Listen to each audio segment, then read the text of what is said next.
कोई भी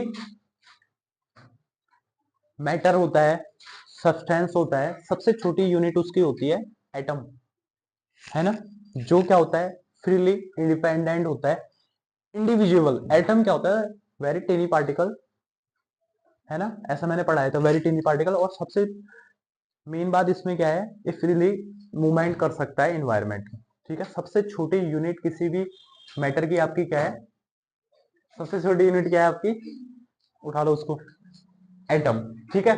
अब देखो, जो चीज अभी मैं पढ़ा रहा हूँ ना, सारी चीज बेसिक से पढ़ाऊंगा आपको, ठीक है। सारी चीज बैलेंस, आपको वैलेंसी भी बताऊंगा और केमिकल फॉर्मूला लिखना भी बताऊंगा और आपको इलेक्ट्रॉनिक कॉन्फ़िगरेशन भी बताऊंगा, ठीक है। इलेक्ट्रॉनिक कॉन्फ़िगरेशन कैसे होता है, ठीक है। आपको मैं एक चीज बताऊं, कोई भी एटम बना होता है, सपोज दैट मैंने बोला स्ट्रक्चर ऑफ एटम। एक चीज तो मैंने बोला कि ये घर है, घर की जो स्ट्रक्चर है कैसी है, इसके में क्या लगा है, ईंट लगी है, सीमेंट लगा है ना, कई सारी चीजें लगी इसके स्ट्रक्चर के लिए, इसके फंडामेंटल जो चीज है ना। लेकिन अगर एक सब्सटेंस बनाया, वो क्या बना है, एटम से। लेकिन अब मैं कह रहा हूं कि एटम किस चीज से मिलकर बना है, समझ गए। सबसे छोटी यूनिट एटम है, जिसको हम नेक्ड आई से नहीं भी देख सकते हैं, कई बार होता है ना। सबसे, जैसे अगर मैं ये चौक है, इसको अगर मैं तोड़ूंगा तो इसके इतने छोटे पार्टिकल हैं, सबसे छोटे, जिसको आप क्या नहीं किया जा सकता है, तोड़ा नहीं जा सकता है ना, वही एटम है। अब इस एटम का भी स्ट्रक्चर मैं आपको बोल रहा हूं। सपोज दैट एक कोई एटम है, ये एटम का सेंटर है, इसको बोलते हैं न्यूक्लियस। ये आपका क्या हो गया, न्यूक्लियस हो गया, ठीक है। और न्यूक्लियस, इसके अलावा जो इसके चारों तरफ होते हैं, ये होते हैं ऑर्बिट। इनको ऑर्बिट बोलो, या इनको सेल बोलो, या इनको क्लास बोलो। अब जो एक एटम होता है, एटम के सेंटर में क्या होता है, न्यूक्लियस, और यहीं पर आपके क्या होते हैं, न्यूट्रॉन। न्यूट्रॉन और प्रोटॉन, यहां पर आपके क्या होंगे, न्यूट्रॉन और प्रोटॉन। न्यूट्रॉन आपके सेंटर में है, और जो प्रोटॉन होते हैं वो एटम के क्या, सेंटर में धसे हुए होते हैं।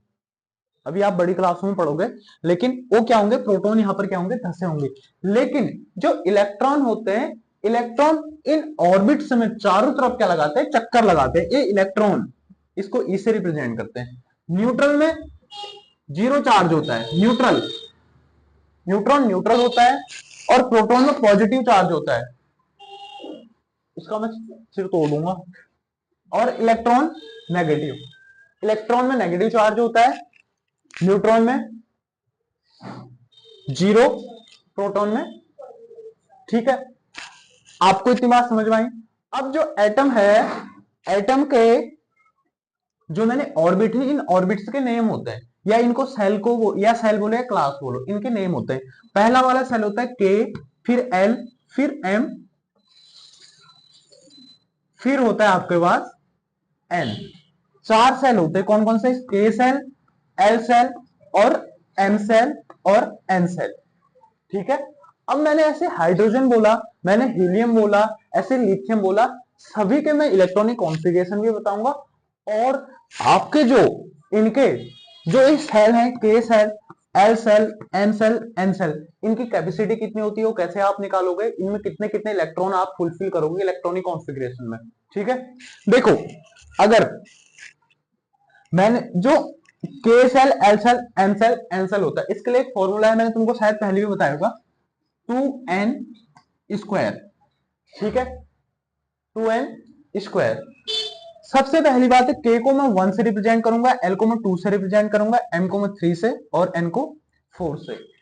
एन की जगह में 1 पुट करूंगा तो के इक्वल टू मिल जाएगा 2 इंटू 1 की पावर 2 हो जाएगा 2।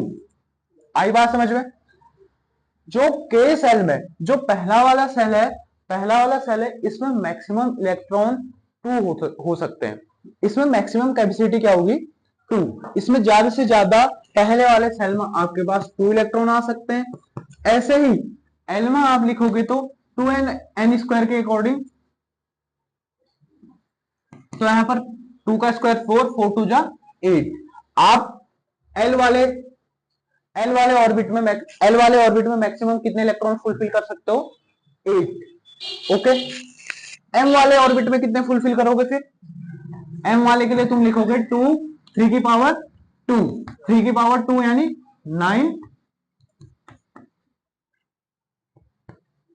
18, और इसमें हो जाएगा तुम्हारा n इक्वल टू हो जाएगा 2 इंटू 4 की पावर 2, 4 की पावर 2 इक्वल टू 16, 16 इंटू 2 32, इधर आ गया 32। यानी कि अगर आपसे कोई पूछेगा के cell, L cell, N cell, N cell, इन चारों सेल की मैक्सिमम कैपेसिटी कितनी है, आप इन सभी सेलों में इलेक्ट्रॉनिक कॉन्फ़िगरेशन जब भी करोगे, इलेक्ट्रॉन कॉन्फ़िगरेशन जब भी करोगे, आपके पास क्या होगा?